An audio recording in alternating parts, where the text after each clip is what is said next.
श्री सीताराम भगवान की जय। प्रश्नोत्तर मणिमाला भाग 21 प्रारब्ध।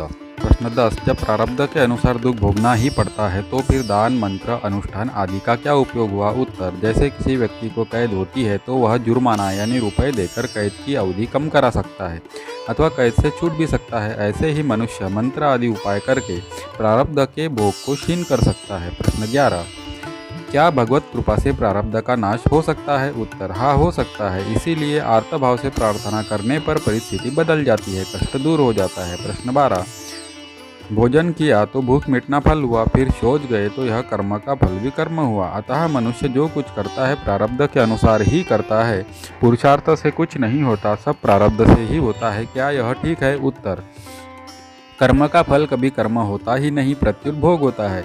शौच जाना कर्म नहीं है क्योंकि इसमें कर्तृत्व नहीं है। क्रियामान कर्म के फल अंश के दो भेद होते हैं, दृष्ट और अदृष्ट। इनमें दृष्ट के भी दो भेद होते हैं, तात्कालिक और कालांतरिक। भोजन करते समय तृप्ति होना तात्कालिक फल है और परिणाम में शौच होना कालांतरिक फल है।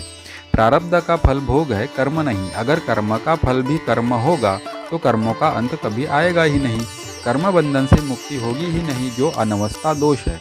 पुरुषार्थ से प्रारब्ध बनता है पर प्रारब्ध से पुरुषार्थ नहीं बनता। यदि सब कर्म प्रारब्ध से होंगे तो फिर प्रारब्ध कहाँ से होगा? प्रारब्ध क्रियामान कर्म का अंश है, फिर वह क्रियामान कर्म कैसे कराएगा? जो प्रारब्ध के अनुसार ही सब कर्म मानते हैं उनके लिए एक ही प्रश्न पर्याप्त है कि त्याग क्या काम आएगा, कहाँ काम आएगा? पुरुषार्थ छोड़ने से जो काम होता है वह भगवान की कृपा से होता है, उसको प्रारब्ध मानना भूल है।